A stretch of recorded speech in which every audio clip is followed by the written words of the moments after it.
المغيرة بن بردزبة الجعفي البخاري رحمه الله تعالى ومتعنا الله بعلومه وفيوضه وبركاته آمين. بسم الله الرحمن الرحيم. الممتحنة. وقال مجاهد لا تجعلنا فتنة لا تعذبنا بأيدينا ويقولون لو كان هؤلاء لا تعذبنا بأيدينا لا تعذبنا بأيديهم فيقولون لو كان هؤلاء الحق ما أصابهم. هذا بعصم الكوافر أمر أصحاب النبي صلى الله عليه وسلم بفراق نسائهم كن كوافر بمكة. باب لا تتخذوا عدوي وعدوكم.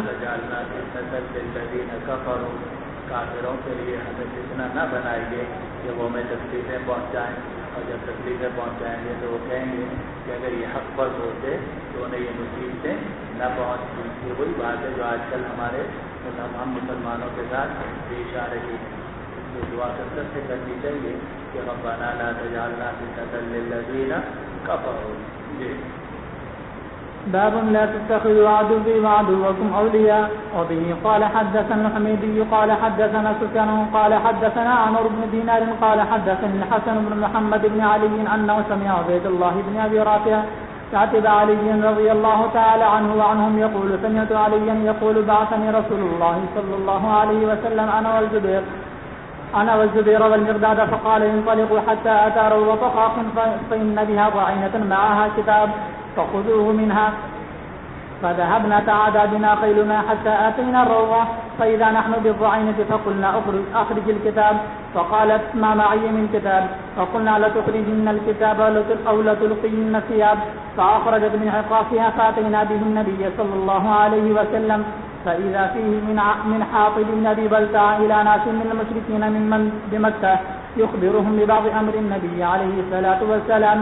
فقال النبي صلى الله عليه وسلم ما هذا يا حاطب؟ قال لا تعجل علي يا رسول الله إني كنت امرأ من قريش ولم أكن من أنفسهم وكان من معك من المهاجرين لهم قرابات يحمون بها آلهم أموالهم بمكة فأحببت إذ فاتني من النسب فيهم أن أصطنع إليهم يدا يحمون قرابتي وما فعلت ذلك كفرا ولا ارتدادا عن ديني. فقال النبي صلى الله عليه وسلم أنه صدقكم. فقال عمر دعني يا رسول الله فأضرب عنقه. فقال إنه شهد بدرا وما يدرك لعل الله اطلع على أهل بدر. فقال اعملوا ما شئتم قد غفرت لكم. فقال عمر ونزلت فيه يا أيها الذين آمنوا لا تتخذوا عدوي وعدوكم. قال لا أدري الآية في حديث أو قول عمر. وبه قال حدثنا علي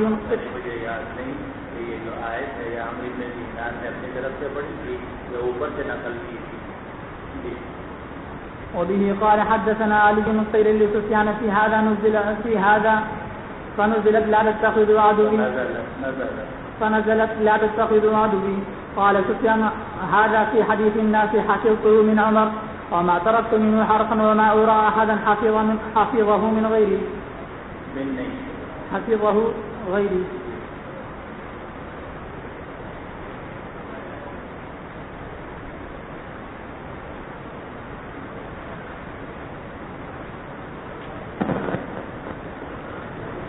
بسم الله الرحمن الرحيم. باب قوله إذا جاءك المؤمنات المهاجرات. وبه قال حدثنا إسحاق قال حدثنا يعقوب بن إبراهيم قال حدثنا ابن عقيل ابن شهاب عن أمه قال أخبرني عروة أن عائشة رضي الله تعالى عنها وعنهم زوج النبي صلى الله عليه وسلم أخبرته أن رسول الله صلى الله عليه وسلم كان يمتحن من هاجر إليه من المؤمنات بهذه الآية بقول الله تعالى يا أيها النبي إذا جاءك المؤمنات يبايعنك إلى قوله غفور رحيم. قال عروة قالت عائشة فمن أقر بهذا الشرط من المؤمنات قال لها رسول الله صلى الله عليه وسلم قد بايعت في كلام ولا والله ما مسجده يد امرأة قد تصيب بايعا ما يبايعهن إلا بقوله قد بايعت على ذلك. تابعه يونس وما من عبد الرحمن بن إسحاق الزهري. وقال إسحاق بن ناشد عن الزهري عن وعمره. معلوم ہوا کہ عورتوں کو بیان کرنا جائز ہے لیکن عورتوں سے ہاتھ ملانا جائز نہیں ہے. چاہے آدمی جتنا ہی بڑا اور نیک جو نہ ہو نامحرم سے ہاتھ ملانا جائز نہیں ہے. تو نامحرم کے ہاتھ پر ہاتھ رکھ کر بیان کرنا یا جزار بدن وغیرہ کے ہاتھ ملانا، جیسے کہ بعض علاقوں کے اندر اس کا دستور ہے، اور بعضوں میں اور زیادہ گلے بھی ملتے ہیں، یہ سب قسم ناجائز اور حرام ہے، اس کی کوئی گنجائش کہیں نہیں۔ جی لوگوں کے علاقوں اور ایسی بات ہے کہ وہ علاقے ہیں کہ جہاں اپنی بیوی سے بات کرنا بڑا معیوب ہے، عجیب بات ہے۔ باب قوله إذا جاءك المؤمنات يبايعنك. وبه قال حدثنا أبو معمر قال حدثنا عبد الوارث قال حدثنا أيوب بن حمزة بن جسير عن أم عتية رضي الله تعالى عنهما وعنهم قالت بايعنا رسول الله صلى الله عليه وسلم فقرأ علينا أن لا يشركن بالله شيئا ونهانا عن النياحة فقبضت امرأة يدها فقالت أفسدتني فلا كنت أن أؤديها فما قالها النبي صلى الله عليه وسلم شيئا فانطلقت ورجعت فبايعها. آپ نے جب بیعت کی عورتوں سے تو یہ بات یہ ہے کہ بلا یافی نبی معروف کسی نیک کام میں نافرمانی نہیں کریں گی، تو آپ نے ان کو منع کرنا کہ ولا تنحنا، ترمذی کی روایت ہے کہ دیکھو نوحہ نہ کرنا۔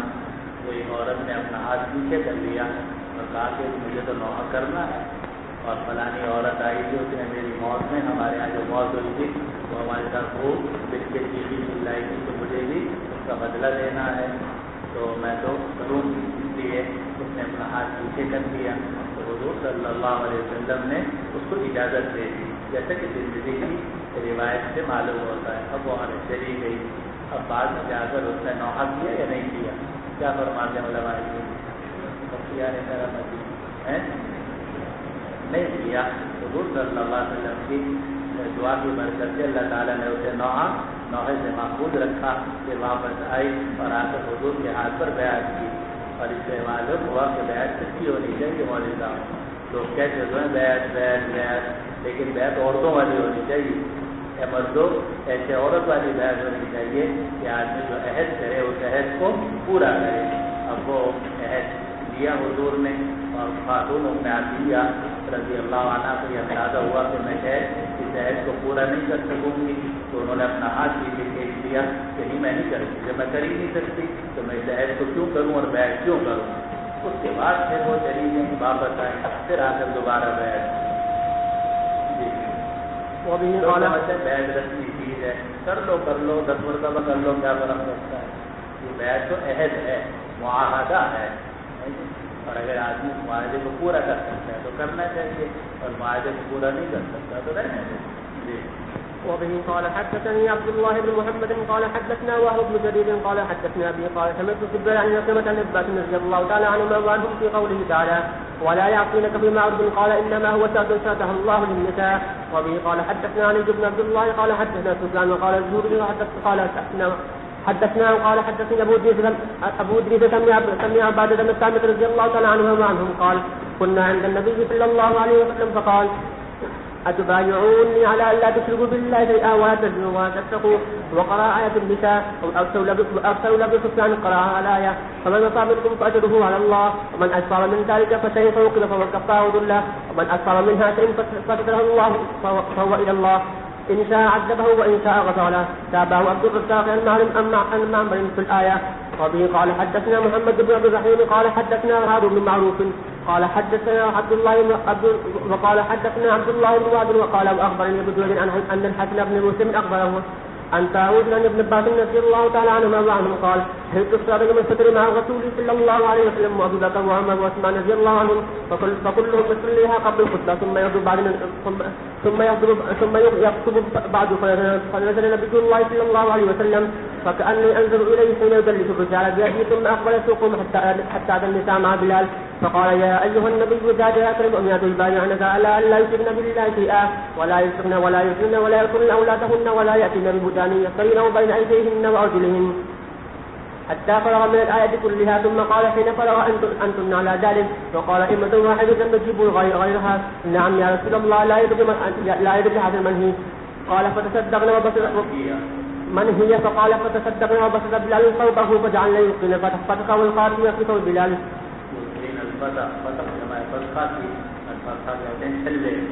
ایک انگوٹھی ہوتی ہے جس میں نگ ہوتا ہے، اگر نگ نہ ہو تو اسے کہتے ہیں چھلن، اس کو عربی میں کہتے ہیں فتحہ، اور جمع اس کی آتی ہے فتح.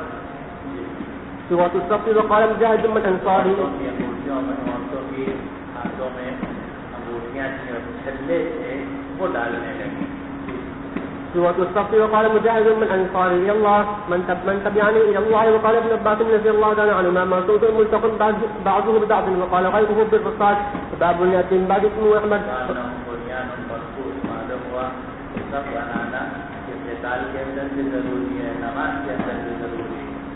اور جہاں ربک والملائکۃ صفا صفا. باب ياتي من بعد اسمه احمد. وبه قال حدثنا ابو اليمن قال اخبرنا شعيب بن الزهري قال اخبرني محمد بن جبير بن عاصم عن ابي رضي الله تعالى عنه وعنه سمعت رسول الله صلى الله عليه وسلم يقول ان لي اسماء انا محمد وانا حامد وانا الماحي الذي يغفر الله بكم وانا حاسي الذي يحشر الناس على قدمي وانا العاقب. الجمعه سب سے پیچھے آنے والا تو حضور جو ہے وہ نبی آخر الزمان ہے, سب سے پیچھے آئے ہیں. الجمعة. باب قوله وآخرين منهم لما يلحقوا بهم مقرع من فضلوا إلى ذكر الله. وفيه قال حدثنا إلى ذكر الله کی تفصیل میں یہ کہا کہ فضلوا إلى ذكر الله, فضلوا إلى ذكر الله کہ اللہ کے ذکر کی طرف چلو دوڑو. وبه قال حدثني عبد العزيز بن عبد الله قال حدثني سلمان بن بلال عن ثور عن ابي غيث بن هريره رضي الله تعالى عنهم قال كنا جلوسا عند النبي صلى الله عليه وسلم فانزل عليه سوره الجماعه واخرين منهم لما يلحقوا بهم قال قلت من هم يا رسول الله فلم يراجعوا حتى سال ثلاثه بقي سلمان الفاتحي ودعا رسول الله صلى الله عليه وسلم وتولى سلمان ثم قال لو كان الايمان عند سوريا لو كان الايمان عند سوريا لنا له رجال او رجل من هؤلاء. وبه اور لوگ ہیں جو ابھی نہیں آئے وہ بھی آ کر دین کا کام کریں گے. وہاں قریب میں لمبا یلحق ہو گئی ہے, اور بھی کچھ لوگ ہیں جو ابھی ملحق نہیں ہوئے یعنی ابھی نہیں آئے. تو حضور صلی اللہ علیہ وسلم نے پوچھا گیا کہ یہ کون لوگ ہیں, تو فرمایا کہ اگر ایمان ایک روایت میں اگر ایمان ہے اور بعض روایتوں میں لوکان العلم عند سلیہ, اگر علم سلیہ میں ہوگا تو بھی سلمان فارسی کے علاقے کے لوگ اس کو لے لیں گے. مراد کیا ہے کہ جس طرح عربوں کو اللہ سبحانہ و تعالیٰ نے دین کی خدمت کے لیے چنا ہے, حضور صحابہ رضوان اللہ علیہ سب عرب تھے اور عجمی شاد و نادر تھے, لیکن بعد میں جو لوگ آنے والے ہیں وہ عجمی ہوں گے, اور وہ اگر ایمان سلیہ کے پاس بھی ہوگا تو وہاں سے اس کو لے آئیں گے. چنانچہ امیر المومنین فی الحدیث جو ہے امام بخاری وہ عجمی ہیں, اور امیر المومنین فی الفقہ امام ابو حنیفہ رحمۃ اللہ علیہ وہ بھی عجمی ہیں, اور امیر المومنین فی التفسیر امام فخر الدین رازی جو ہیں وہ بھی عجمی ہیں, امیر المومنین فی العقائد والکلام ابو منصور ماتریدی جو ہیں وہ بھی عجمی ہیں, اور جتنے سیاحت ستہ والے ہیں وہ بھی سارے کے سارے عجمی ہیں. وبه قال حدثنا عبد الله بن عبد الوهاب قال حدثنا عبد العزيز قال اخبرني سعود عن ابي غيث عن ابي هريره رضي الله تعالى عنهما وعنهم عن النبي صلى الله عليه وسلم لنا له رجال من هؤلاء. باب قوله وزاوه دجاوه. وبه قال حدثني حفص بن عمر قال حدثنا خالد بن عبد الله قال حدثنا حسن عن سالم بن ابي جعد وعن ابي سفيان عن جابر بن عبد الله قال أخبرت أن يوم الجمعة ونحن مع النبي صلى الله عليه وسلم فساوى الناس إلا 12 رجلا فأنزل الله تعالى فإذا رأوا تجارة أو لهوا انفضوا إليها.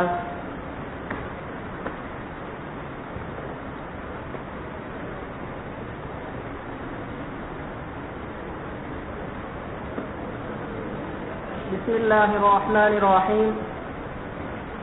إذا جاءك المنافقون قالوا نشهد إنك لرسول الله إنا لكاذبون. وبه قال حدثنا عبد الله بن رجاء قال حدثنا إسرائيل عن أبي إسحاق عن زيد بن أرقم قال كنت في غزاة فسمعت عبد الله بن أبي يقول لا تنفقوا على من عند رسول الله حتى ينفضوا من حوله ولو رجعنا من عنده ليخرجن الأعز منها الأذل.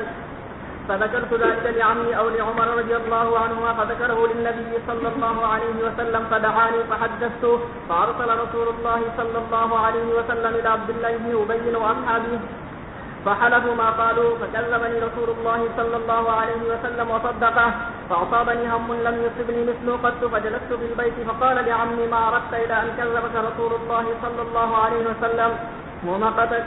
فأنزل الله تعالى إذا جاءك المنافقون فبعث إلي النبي صلى الله عليه وسلم فقرأ فقال إن الله قد صدقك يا زيد. واقعہ ہوا جو غزوہ بنو المصطلق میں پیش آیا کہ پانی پر لوگ کھڑے ہوئے تھے، تو چاچا ابن قیس الغفاری جو مہاجر تھے تو وہ آگے بڑھے اور انہوں نے ایک انصاری کی پشت کے اوپر زبر پر اپنا پاؤں مارا یا ہاتھ مارا. ان کو بڑا ناگوار ہوا، بات بھی ناگواری تھی، بات بھی غلط تھی، اور یہ مذاق انہوں نے کیا، مگر یہ مذاق جو تھا یہ اچھا نہیں تھا. جو انہوں نے ان کو بڑی تکلیف ہوئی اور انہوں نے کہا یا للانصار، انہوں نے کہا یا للانصار، تو اس پر ان کا یا للمہاجرین، چنانچہ انصار ایک طرف ہو گئے، مہاجرین ایک طرف ہو گئے، اور جناب قریب تھا کہ آپس میں کچھ اتنا فساد پیدا ہو جائے. تو حضور صلی اللہ علیہ وسلم نے یہ اس معاملے کو ختم کیا. جب یہ معاملہ ہوا تو اس وقت میں عبداللہ بن ابی رئیس المنافقین بھی ساتھ تھا. اس نے کہا کہ ان مہاجروں نے بہت کام خراب کر دیا ہے اور حضور کو ان مہاجروں کو جا کے ہم نکالیں گے، مدینے سے نکالیں گے. العز من الازل، زید بن ارقم رضی اللہ عنہ انصاری صحابی ہیں، انہوں نے یہ کلمہ سن لیا عبداللہ بن ابی کا، تو حضور کے پاس جا کے بتایا. پہلے اپنے چچا کو، چچا سے مراد ہیں سعد بن عبادہ، وہاں کسی چچا نہیں تھے بلکہ قبیلے کے سردار تھے، اور بڑے کو لوگ چچا کہہ ہی دیتے ہیں. تو قبیلے کے سردار سعد بن عبادہ کو جا کر بتایا. سعد بن عبادہ نے حضور کو جا کے بتایا کہ اس طریقے سے عبداللہ بن ابی یہ کہہ رہا ہے. تو حضور صلی اللہ علیہ وسلم نے عبداللہ بن ابی کو بلایا کہ تم نے یہ الفاظ کہے ہیں کہ لیبین العز من الازل. اس کا بالکل نہیں، میں نے جھوٹ بولتا ہے، میں نے تو نہیں کہا. آپ نے زید بن ارقم کو بلایا اور کہا کہ بھائی تم تو کہہ رہے تھے کہ یہ کہہ رہا ہے اور یہ تو کہتے میں نے نہیں کہا. تو اب ظاہر ہے کہ جب اس نے حلف اٹھا لیا اور یہ کہہ دیا کہ میں نے نہیں کہا، حضور نے ان کی بات مان لی، معاملہ ختم ہو گیا. زید بن ارقم پڑھ کے دل پر اثر ہوا کہ دیکھو، بلکہ سعد بن عبادہ نے بھی زید بن ارقم سے کہا کہ تم نے خواہ میں جھوٹا قرار کروا دیا حضور کے سامنے. مگر زید بن ارقم جانتے تھے کہ میں سچا ہوں، اور معاملہ کس کے ساتھ ہے؟ اللہ سبحانہ و تعالیٰ کے ساتھ ہے. اس لیے ان کو یقین تھا کہ اللہ تعالیٰ حضور صلی اللہ علیہ وسلم کے اوپر وحی نازل فرمائیں گے. چنانچہ یہ واپس جب آ رہے تھے اور قافلہ چل رہا تھا، اس وقت میں حضور صلی اللہ علیہ وسلم کے اوپر یہ سورہ منافقین نازل ہوئی. اور جب نازل ہوئی تو آپ نے سب سے پہلے زید بن ارقم کا کان جو ہے وہ ہلکا سا بدلا اور مسکرائے. آپ مسکرائے اور آپ نے ان کا کان مسلا، تو اس سے صحابہ نے اندازہ کیا کہ حضور ان سے خوش ہوئے ہیں اور ان کی باتیں صحیح تھی. پھر حضور صلی اللہ علیہ وسلم نے پوری سورہ منافقین پڑھ کر سنائی. اور آگے آپ کو معلوم ہی ہوگا کہ جب مدینے پہنچے تو عبداللہ ابن ابی رئیس المنافقین کے جو بیٹے تھے عبداللہ ابن عبداللہ ابن ابی، وہ مخلصین صادقین مسلمانوں میں سے تھے. تو وہ راستہ روک کر کھڑے ہو گئے اور باپ سے کہا کہ دیکھو، آپ اس وقت تک مدینے میں داخل نہیں ہو سکتے جب تک کہ یہاں یہ فیصلہ نہ ہو کہ کون اعز ہے اور کون اذل ہے. تو ان سے یہ جب باپ نے دیکھا کہ بیٹے کے تیور بہت ناراض ہیں تو اس نے اس کو مجبور ہو کے یہ اقرار کرنا پڑا کہ میں اذل ہوں اور حضور جو ہے وہ اعز ہیں. اس کے بعد بیٹے نے راستہ چھوڑا اور عبداللہ ابن ابی رئیس المنافقین مدینے میں داخل ہوا. یہ وہ قصہ ہے جو سورۃ المنافقین میں بھی آیا اور آگے روایتوں میں بھی آ رہا ہے. لیکن یہاں ایک بات جو سمجھنے کی ہے وہ یہ ہے کہ مذاق جو ہے نا تو کافی اکثر کرتے ہیں ایک دوسرے سے، اور یہ مذاق کے اندر بہت احتیاط ضروری ہے. اس لیے حضور صلی اللہ علیہ وسلم نے حدیث میں منع فرمایا کہ کوئی آدمی سو رہا ہے اور آپ کوئی چیز اس کی جناب کوئی جو حدیث میں آتا ہے حبل رسی لے کے آپ نے لاؤ، وہ ہڑبڑا کے اٹھ جائے گا کہ شاید سانپ آ گیا، پھر آپ ہنسنے لگے. تو یا آپ نے کسی کی چیز چھپا دی، اب وہ بیچارہ پریشان ہو رہا ہے اور کچھ دیر کے بعد آپ نے اس کو واپس کر دی کہ میں تو مذاق کر رہا تھا.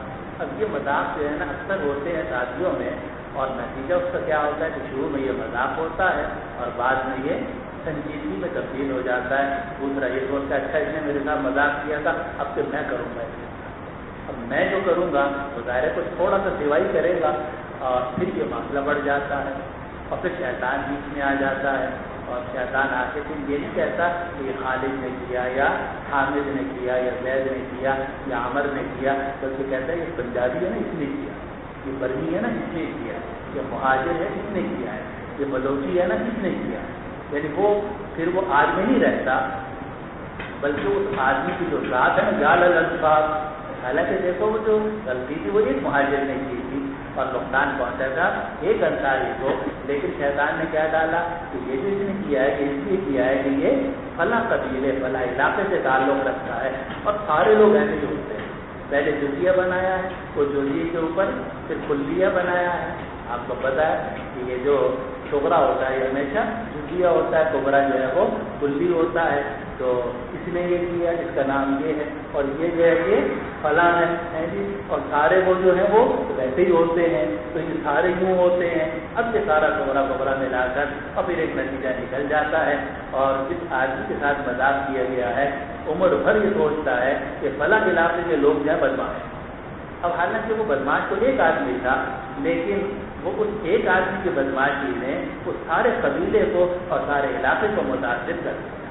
تو اس واقعے سے سبق ملتا ہے کہ اس قسم کا مذاق ساتھیوں کو نہیں کرنا چاہیے، اور خاص طور پر ایسا مذاق کہ جس سے دوسرے کو ادنا سے بھی تکلیف پہنچے یا اس کے احترام جو ہے اس کے اندر فرق پائے، ورنہ پھر وہی مسائل پیدا ہوں گے جو ہو رہے ہیں اور بلکہ ہو چکے ہیں۔ حضور کے ساتھ ہو چکے، صحابہ کے ساتھ ہو چکے، آپ کو اتنے نیک ہو گئے، آپ کو یقیناً اس سے زیادہ سوچ ہو۔ چلو باب قوله اتخذوا ايمانهم جنة يجتنون بها. وبه قال حدثنا آدم بن أبي ياس قال حدثنا إسرائيل عن أبي إسحاق عن زيد بن أرقم قال كنت مع عمي فسمعت عبد الله بن أبي بن سلول يقول لا تنفقوا على من عند رسول الله حتى ينفضوا، وقال أيضا لئن رجعنا إلى المدينة ليخرجن الأعز منها الأذل.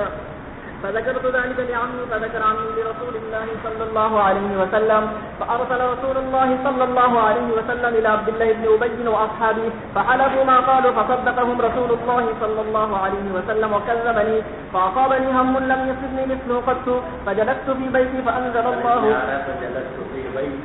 میں اپنے گھر میں جا کر بیٹھ گیا تو گھر تھا ان کا وہاں، یہ واقعہ کہاں پیش آیا ہے؟ غزوے کے اندر اور سفر کے اندر، تو بھائی دین کا ترجمہ آپ جاؤ اور کہہ سکتے ہو کہ اپنے خیمے میں جا کے بیٹھ، تو بیٹھ سے مراد معیوبات جی۔ چلو فأنزل الله إذا جاءك المنافقون إلى قوله هم الذين يقولون لا تنفقوا على من عند رسول الله حتى ينفضوا إلى قوله ليخرجن الأعز منها الأذل، فأرسل إلي رسول الله صلى الله عليه وسلم فقرأها علي ثم قال إن الله قد صدقت. باب قوله ذلك بأنهم آمنوا ثم كفروا فطبع على قلوبهم فهم لا يفقهون. وبه قال حدثنا آدم قال حدثنا شعبة عن الحكم قال سمعت محمد بن كعب القرظي قال سمعت زيد بن أرقم قال لما قال عبد الله بن أبي لا تنفقوا على من عند رسول الله، وقال أيضا لئن رجعنا إلى المدينة أخبرت به النبي صلى الله عليه وسلم، فلامني الأنصار وحلف عبد الله بن أبي ما قال ذلك، فرجعت إلى المنزل فنمت فأتاني رسول الله صلى الله عليه وسلم فأتيته فقال إن الله قد صدقك ونزل هم الذين يقولون لا تنفقوا الآية. وقال ابن أبي زائدة عن الأعمش عن عمرو عن ابن أبي ليلى عن زيد عن النبي صلى الله عليه وسلم. باب قوله وإذا رأيتهم تعجبك أجسامهم وإن يقولوا تسمع لقولهم.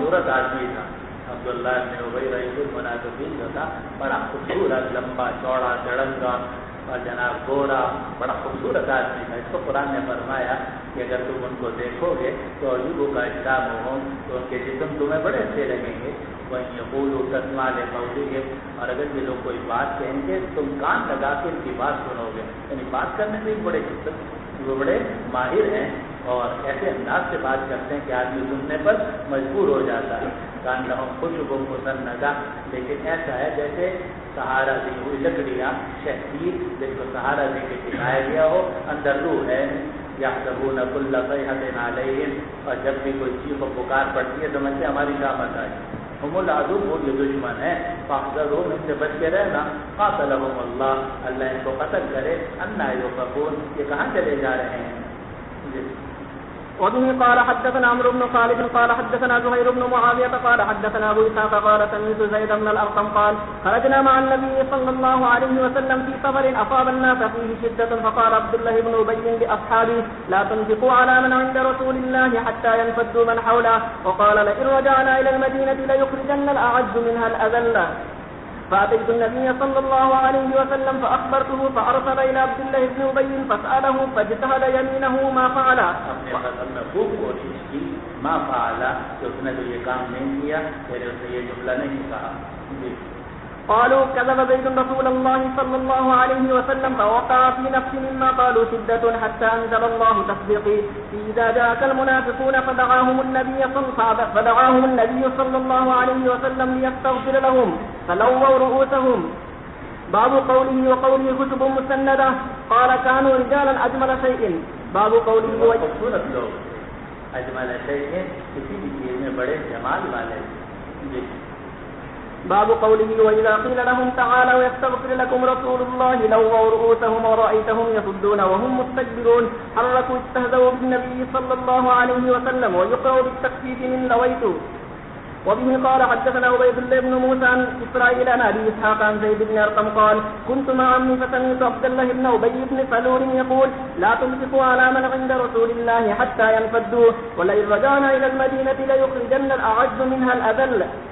فذكرت ذلك لعمي فذكر عمي للنبي صلى الله عليه وسلم فدعاني فحدثته فأرسل إلى عبد الله بن أبي وأصحابه فحلفوا ما قالوا وكذبني النبي صلى الله عليه وسلم وصدقهم فأصابني غم لم يصبني مثله قط فجلست في بيتي وقال عمي ما أردت إلى أن كذبك النبي صلى الله عليه وسلم أو مقتك. فأنزل الله تعالى إذا جاءك المنافقون قالوا نشهد إنك لرسول الله وأرسل إلي النبي صلى الله عليه وسلم فقرأها وقال إن الله قد صدقك. باب قوله سواء عليهم أستغفرت لهم أم لم تستغفر لهم لن يغفر الله لهم إن الله لا يهدي القوم الفاسقين. وبه قال حدثنا علي قال حدثنا سفيان قال عمرو سمعت جابر بن عبد الله قال كنا في غزاة قال سفيان مرة في جيش فكسى رجل من المهاجرين رجلا من الأنصار فقال الأنصاري يا آل الأنصار وقال المهاجرين يا أهل المهاجرين فسمع ذاك رسول الله صلى الله عليه وسلم فقال ما بال دعوى جاہلیہ. یعنی نسب کو پکارنا اور عصبیتوں کو پکارنا یہ تو جاہلیت کا طریقہ تھا. یہ تو جاہلیت کا طریقہ ہے. اسلام کا طریقہ تو یہ ہے کہ آپ جو بھی حق پر ہے اس کی مدد کریں اور جو بھی ناحق پر ہے اس کو ضرور سے روکیں, چاہے وہ آپ کا خاندان والا, آپ کے علاقے کا, آپ کی زبان بولنے والا ہو یا نہ ہو. یہ ہے اسلام کا طریقہ. یہ کہ بھائی جو بھی انصاری ہے وہ انصاری کی مدد کرے گا, اور جو بھی پنجابی ہے وہ پنجابی ہی کی مدد کرے گا, اور جو پٹھان ہے وہ پٹھان ہی کی مدد کرے گا, مہاجر ہی کی مدد کرے گا. یہ تو جاہلیت کا طریقہ ہے. جی. قالوا يا رسول الله كسى رجل من المهاجرين رجلا من الأنصار فقال دعوها فإنها ممتنة. فسمع بذلك عبد الله بن أبي فقال ما فعلوها أما والله لئن رجعنا إلى المدينة ليخرجن الأعز منها الأذل. فبلغ النبي صلى الله عليه وسلم فقام عمر فقال يا رسول الله دعني أضرب عنق هذا المنافق. فقال النبي صلى الله عليه وسلم دعه لا يتحدث الناس أن محمدا يقتل أصحابه. اسلامی ریاست چلانے کے لیے بڑے صبر و تحمل کا مظاہرہ کرنا پڑتا ہے. حضور جانتے تھے کہ یہ منافق ہے, اور عمر فاروق نے فرمایا کہ آپ چھوڑ دیجیے کہ میں اس کو قتل کروں. آپ نے فرمایا کہ لوگ کہیں گے کہ محمد اپنے ساتھیوں کو قتل کرتا ہے. تو بعض اوقات تقامو اختیار کرنا پڑتا ہے امیر المومنین, چاہے وہ حضور صلی اللہ علیہ وسلم کیوں نہ ہو, اور اس میں کوئی حسنہ ہے. وكانت الأنصار أكثر من المهاجرين حين قدموا المدينة ثم أن المهاجرين كثروا بعد. لوگوں کے لیے منافقوں کو ساتھ لگانا پڑتا ہے, منافق ساتھ رہتے ہیں, گزارا کرنا پڑتا ہے. آپ سب کو قتل نہیں کر سکتے مولوی, آپ سب کو قتل نہیں کر سکتے. اگر اسلامی ریاست چلانی نہیں چلانی تو آپ کی مرضی. قال سفيان فحدثته من عمرو قال عمرو سمعت جابرا كنا مع النبي صلى الله عليه وسلم. بسم الله الرحمن الرحيم. باب قوله تعالى هم الذين يقولون لا تنفقوا على من عند رسول الله حتى ينفضوا ولله خزائن السماوات والأرض ولكن المنافقين لا يفقهون. وبه قال حدثنا إسماعيل بن عبد الله قال حدثني إسماعيل بن إبراهيم بن عقبة عن موسى بن عقبة قال حدثنا عبد الله بن الفضل قال حدثني عبد الله بن الفضل أنه سمع أنس بن مالك رضي الله عنهما وعنهم يقول حزنت على من أصيب بالحرة فكتب إلي زيد بن أرقم وبلغ. یہ قصہ یہ ہوا کہ انس بن مالک رضی اللہ عنہ بصرہ میں رہتے تھے اور یزید بن معاویہ کے ہاتھ پر اہل مدینہ نے بیعت نہیں کی، تو یزید بن معاویہ نے مسلم بن عقبہ کو امیر لشکر بنا کر مدینے پر حملے کے لیے بھیجا، اور آپ کے حاشیے میں لکھا ہوا ہے کہ زبردست قتل عام ہوا اور مدینے میں انصار زیادہ تھے وہ بہت شہید ہوئے، انصار کو بہت شہید کیا گیا اور پورے مدینے کو مباح کر دیا گیا، اور حرتین کے درمیان کا سارا علاقہ آگ میں اور خون میں ڈوبا ہوا تھا۔ تو یزید کے لشکر نے اہل مدینہ پر بڑا قتل عام کیا۔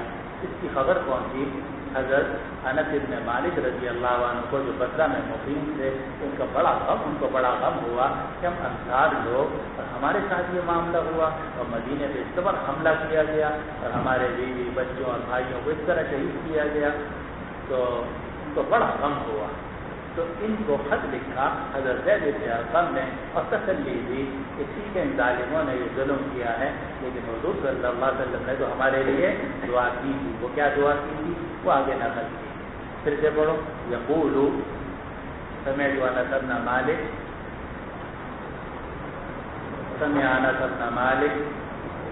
يقول حزنت على من أصيب بالحرة فكتب إلي زيد بن أرقم وبلغه شدة حزني يذكر أنه سمع رسول الله صلى الله عليه وسلم يقول اللهم اغفر للأنصار ولأبناء الأنصار. وشك ابن الفضل في أبناء الأنصار فسأل أنكم بعض من كان عنده فسأل أنس بعض من كان عنده فقال هو الذي يقول رسول الله صلى الله عليه وسلم هذا الذي أوصى الله له بأذنه. یعنی انس بن مالک سے لوگوں نے پوچھا کہ کس کا خط آیا ہے، تو کہا کہ خط آیا ہے زید بن ارقم کا، اور یہ زید بن ارقم وہ ہیں کہ جن کے کان کو اللہ تعالیٰ نے سچا قرار دیا۔ یہ زید بن ارقم نے مجھے خط لکھا ہے، اور زید بن ارقم وہ ہیں هذا الذي اوصى الله له بأذنه کہ اللہ تعالیٰ نے اس کے کان کو سچا قرار دیا۔ يقولون لئن رجعنا إلى المدينة ليخرجن الأعز منها الأذل ولله العزة ولرسوله وللمؤمنين ولكن المنافقين لا يعلمون. وبه قال حدثنا الحميدي قال حدثنا سفيان قال حفظناه من عمرو بن دينار قال سمعت جابر بن عبد الله رضي الله عنهما وعنهم يقول كنا في غزاة فكسع رجل من المهاجرين رجلا من الأنصار فقال الأنصار مهاجر کا جس سے غلطی ہوئی ان کا نام تھا جعجع بن قیس، اور ان کو مارا تھا ان کا نام تھا حضرت سنان بن وبرہ انصاری رضی اللہ عنہما۔ فقال الأنصاري يا آل الأنصار فقال المهاجر يا آل المهاجرين فسمعها الله رسوله صلى الله عليه وسلم فقال ما هذا؟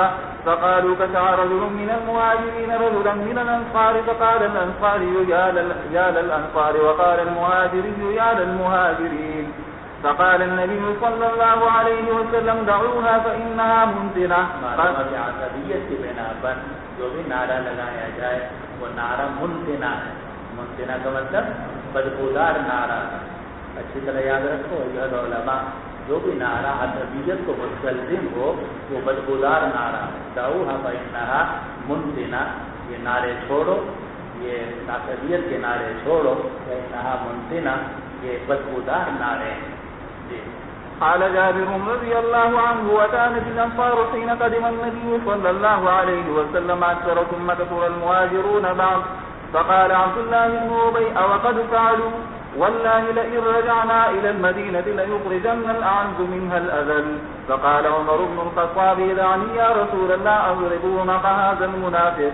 قال النبي صلى الله عليه وسلم دعه لا يحدث الناس أن محمدا يقتل أصحابه.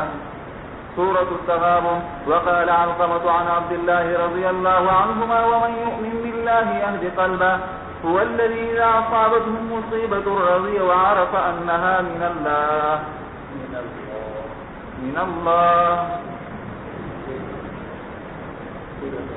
سورة الطلاق. وقال مجاهد وبال أمرها جزاء أمرها.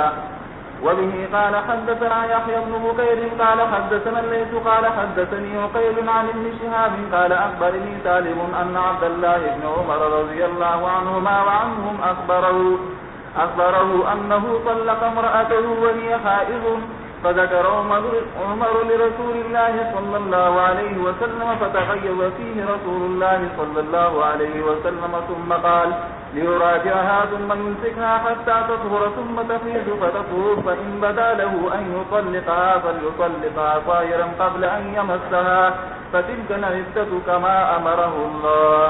معلوم ہوا کہ حالت حیض کے اندر طلاق دینا گناہ کبیرہ ہے، اور جو آدمی حالت حیض میں طلاق دے ہے تو گناہ کبیرہ، لیکن وہ طلاق واقع ہو جاتی ہے، اور جو کہ اس نے گناہ کا ارتکاب کیا ہے اسے رجوع کرنا واجب ہے. اس لیے حضور صلی اللہ علیہ وسلم نے عمر فاروق سے کہا کہ عبداللہ ابن عمر سے کہو کہ رجوع کرے، اور رجوع کرنے کے بعد پھر حیض گزرنے دے، پھر طہر گزرنے دے، پھر اس کے بعد کچھ اگلے دور میں اگر طلاق دینا چاہے تو طلاق دے. اور اسی لیے یہ بات پیش کی عمر فاروق نے. جب عمر فاروق سے کہا گیا کہ آپ نے جو 6 افراد کی کمیٹی بنائی ہے اس میں عبداللہ ابن عمر کا بھی نام شامل کر دیں یا ہم ان کو خلیفہ بنا دیں، اور میں ان کو طلاق دینا تو آتا نہیں، میں ان کو خلیفہ کیسے بنا دوں؟ میں ان کو طلاق دینا تو آتا نہیں، کیا مطلب انہوں نے اپنی بیوی کو حالت حیض میں طلاق دے دی؟ تو جس کو طلاق دینا نہ آتا ہو اس کو امیر المومنین کیسے بنایا جاتا؟ لیکن بعد میں پھر اصل وجہ بتا دی کہ بس میں نہیں ہوئی ہے، پھندا برداشت کر لیا، اب میں اپنی اولاد کی کسی کے لیے اس پھندے کو پسند نہیں کرتا. باب قوله تعالى وأولاة الأحمال أجلهن أن يضعن حملهن ومن يتق الله يجعل له من أمره يسرا وأولاة الأحمال واحدها ذات حمل. وبه قال حدثنا سعد بن حفص قال حدثنا شيبان عن يحيى قال أخبرني أبو سلمة قال جاء رجل إلى ابن عباس رضي الله عنهما وأبو هريرة جالس عنده فقال افتني في امرأة ولدت بعد زوجها ب40 ليلة فقال ابن عباس رضي الله عنهما آخر الأجلين قلت أنا وولاة الأحمال أجلهن أن يضعن حملهن. قال أبو هريرة أنا مع ابن أخي يعني أبا سلمة فأرسل ابن عباس رضي الله عنهما غلامه قريبا إلى أم سلمة يسألها فقال قتل زوجه سبيعة الأسلمية وهي حبلى فوزعت بعد موته ب40 ليلة فخطبت فأنكحها رسول الله صلى الله عليه وسلم وكان أبو السنابل في من خطبها. وقال سليمان بن حرب وأبو النعمان حدثنا حماد بن زيد عن أيوب عن محمد قال كنت في حلقة فيها عبد الرحمن بن أبي ليلى وكان أصحابه يعظمونه فذكر آخر الأجلين فحدثت بحديث سبيعة بنت الحارث عن عبد الله بن عتبة قال فضمن لي بعض أصحابه قال محمد بعض باتوں میں غم مزہ لی. اس پر روایتیں میں نے آپ کو پہلے صورت میں دکھا دی تھی. غم مزہ سے معنی ہے کہ اشارہ کیا، بعض ساتھیوں نے ایک دوسرے کو آنکھوں سے اشارہ کیا. جی قال محمد ففطنت له فقلت میں نے کہا فقلت إني إذا لجريء إن كذبت على عبد الله بن عتبة وهو في ناحية الكوفة فاستحيا. وقال ولكن عمه لم يقل ذلك فلقيت أبا عطية مالك بن عامر فسألت فذهب يحدثني حديث سبيعة فقلت هل سمعت عن عبد الله فيها شيئا؟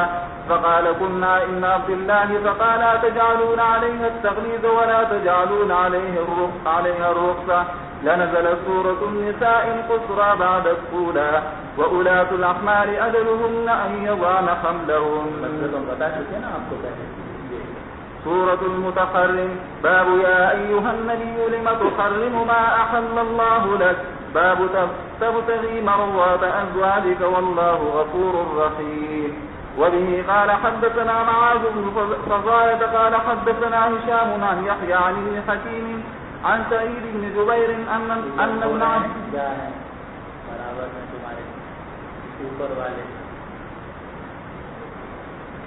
برابر میں تمہارے یہ کون جو ہمارے ساتھ سو رہے ہو دن دہاڑے سب کے سامنے چلو کتاب لے کے کھڑے ہو جاؤ وہاں پیچھے جا کے